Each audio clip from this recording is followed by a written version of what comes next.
What's up, Rewatchers? It's Dustin here to let you know that this show may feature strong or inappropriate language, so please be mindful of who around you can hear it. Also, we assume that you've at least watched the show or the episode we will be discussing. If not, just be warned that there are spoilers ahead. But really, it's your fault because these shows have been out for a while. Enjoy. I could just see because my screen was blurry and I just saw you going. Like, I can see you laughing at me. I was laughing at myself. I was just making myself laugh. I was like, watch out, Kay. I'm going to haunt you. I mean, that'd be par for the course for today. And he would look at me and be like, are you saying that, Dustin? I'm like, saying what?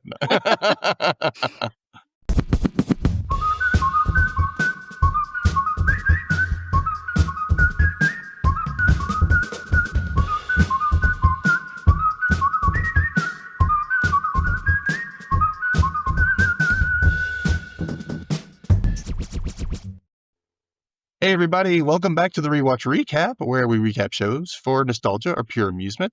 I am joined again here with Kay from F My Work Life. Woohoo! Hi. Spooky Kay. Formerly of F My Work Life? I don't know. Well, you know, that's how we know you here on the pod. So it's still out there in the podiverse, I guess. Yeah, there you go. It's in the zeitgeist of our whatever.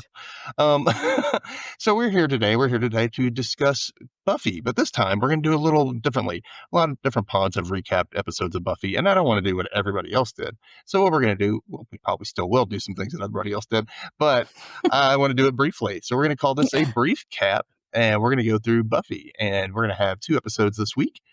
The first one, they're both actually going to be about robots. So just happened to fall in that play. I didn't really figure that out. And, we picked those out, and I was like, oh, let me pick these. And, oh, yeah, this actually is a theme. Yeah, because I think originally we were going to do, like, Monster of the Week, right? And then it just worked out. Yeah, we just kind of like, you know what?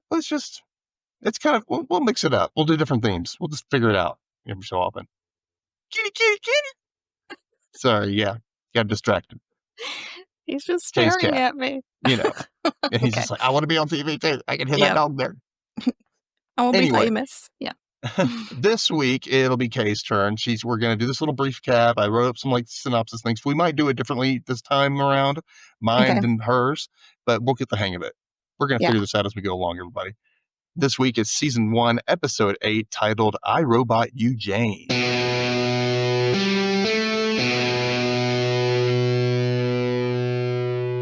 That's right. Take it away, Kay. Okay.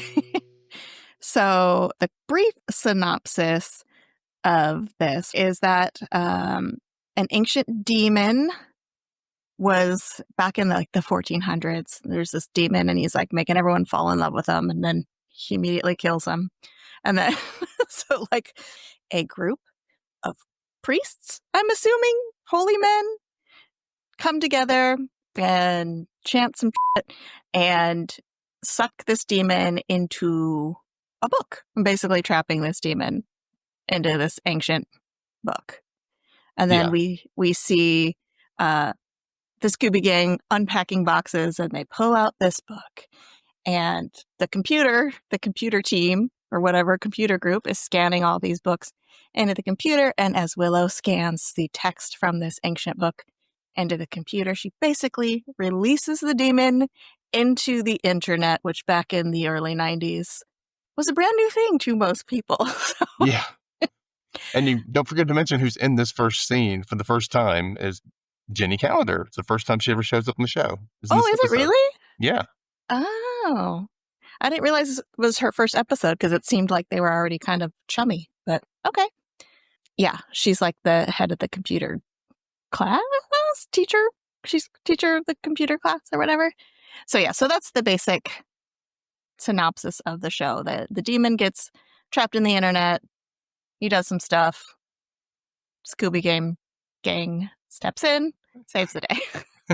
He does some stuff. Well, I figure like we could That is basically what happens. They do some stuff and then they got to stop him. Yeah, we could get into the things that he does with Because you sent me like a list of like questions and stuff, so we can Yeah. kind of get into what it.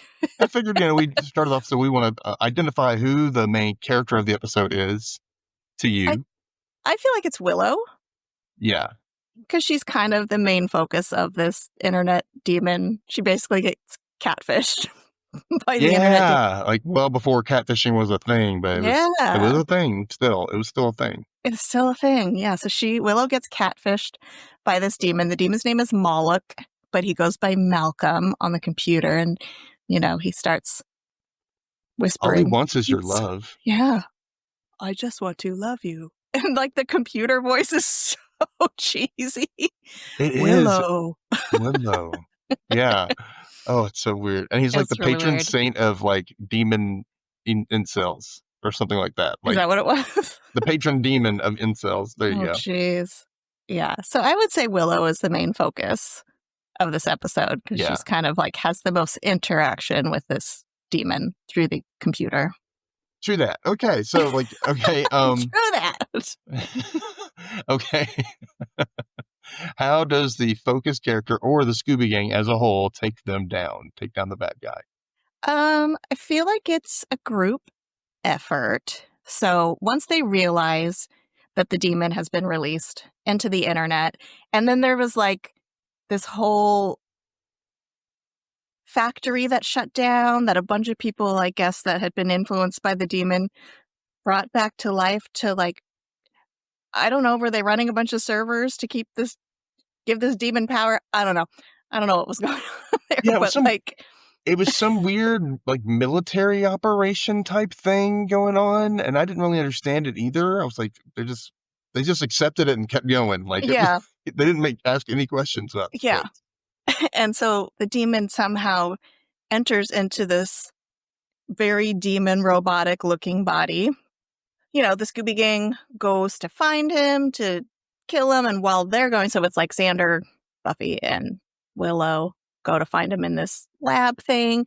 Meanwhile, Miss Calendar and Giles are back in the library, and he's repeating like the incantation from the beginning to try to suck the demon from the internet back into the book, and like sparks are flying on the computer and all their shit and blah, blah, blah, and they're like, yay, blows up, and they're like, he's in the book, but then the writing doesn't return to the book, so they're like, where is he?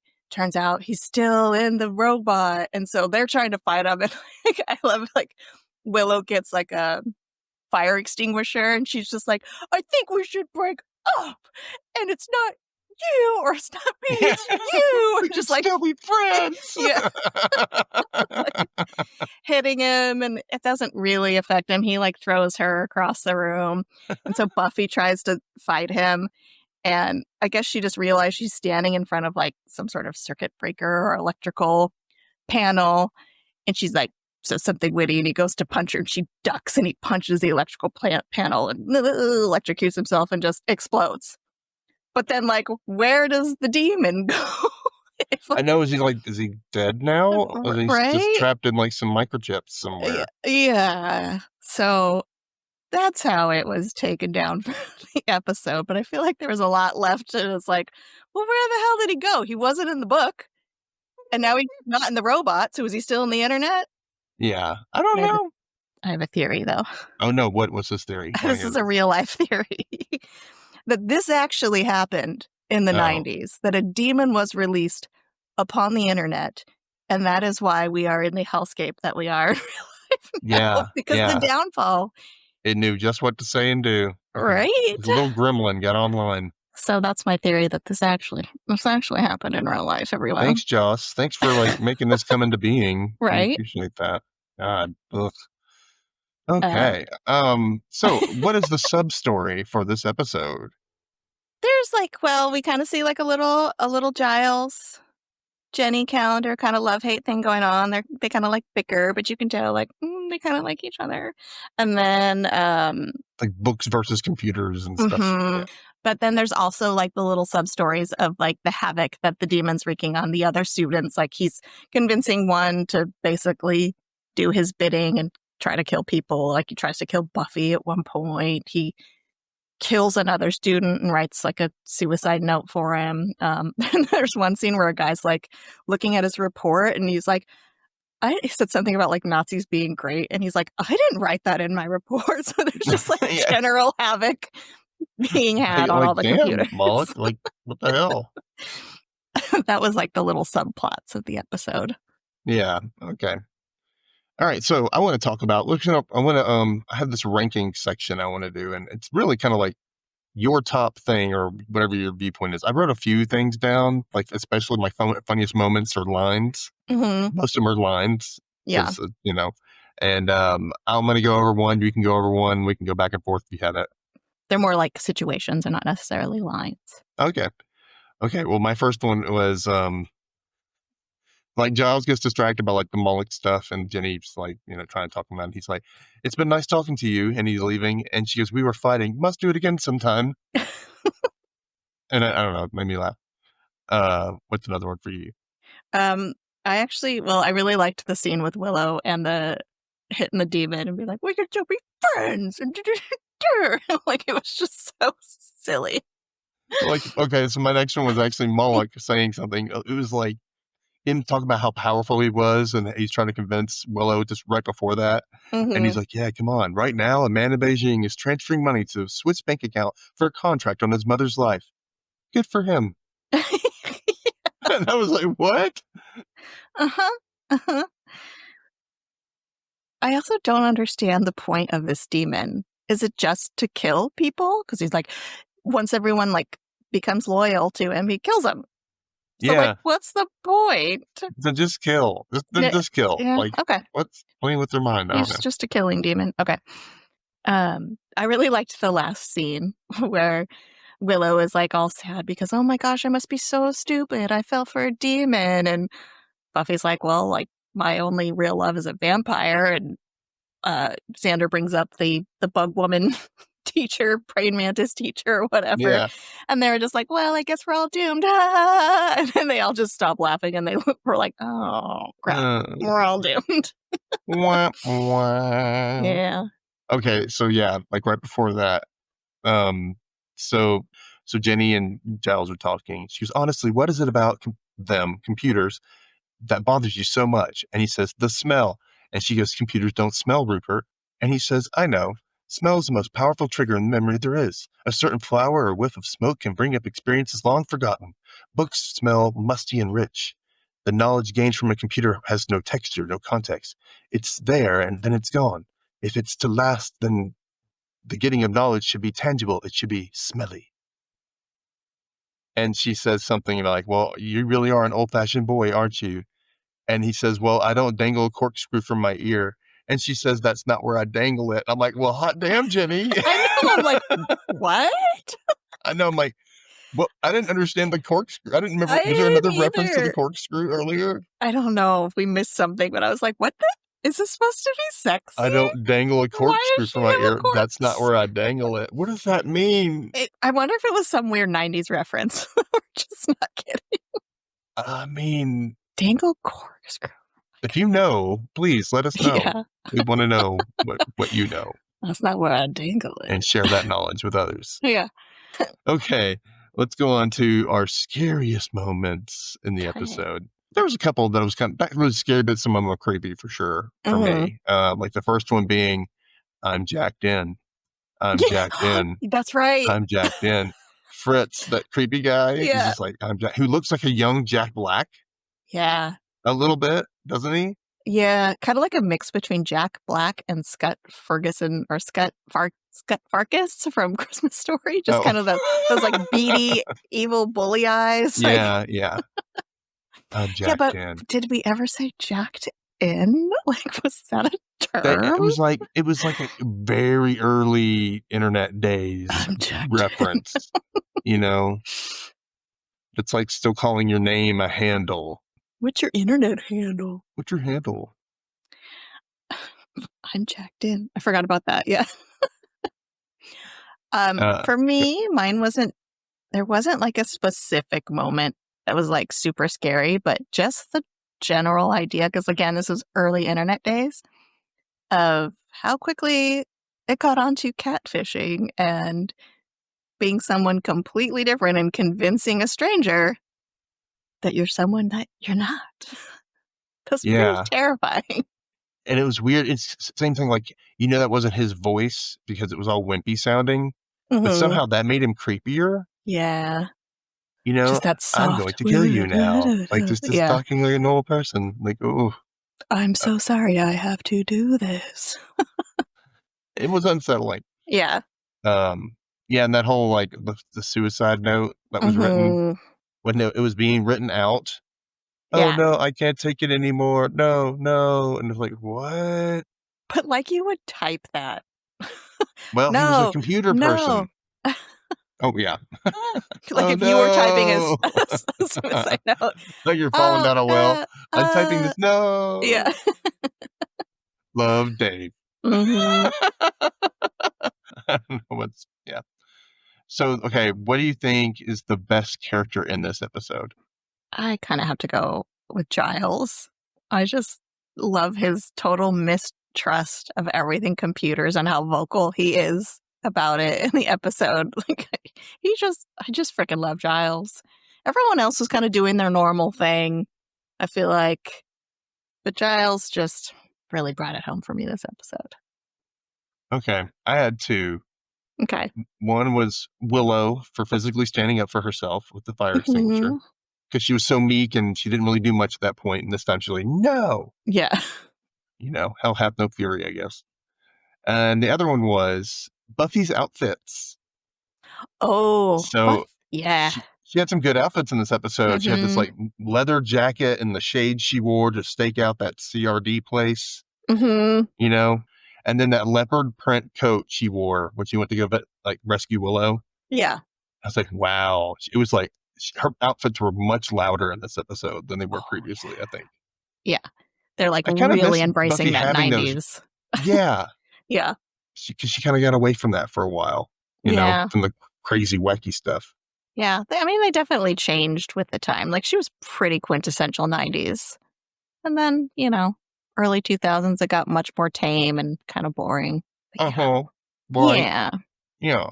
Who was the worst character in this episode for you? Fritz. And why? Fritz, just because he was so creepy and just like, just a dick. Mine was every teacher that failed to see how psychopathic Fritz was from the beginning. Yeah. He's over here like, you don't talk about that way about the internet, and it's gonna be the next wave of everything. Like he's super, like, that dude's unhinged. Intense. Yeah. And they're like, oh, that's just him. No. He just really likes computers. Right. Yeah. It's like, good point. You see a kid who's about to snap and you don't do anything. Don't be that guy. Yeah, they at least need to be keeping their eye on that one. Keep your eye on your kids. That's right. It's 10 o'clock. Do you know where your children are? It's whatever time o'clock. Do you know where the hell your children are? Yeah. Oh, okay. How many stakes are we going to give this episode? Out of 0 to 5 stakes, how many stakes do you want to give it? I gave it 3. You gave it 3 stakes? I give it 3 stakes. I thought it was pretty entertaining. There was a lot of cheese factor in this one. A lot. But I still, again, like,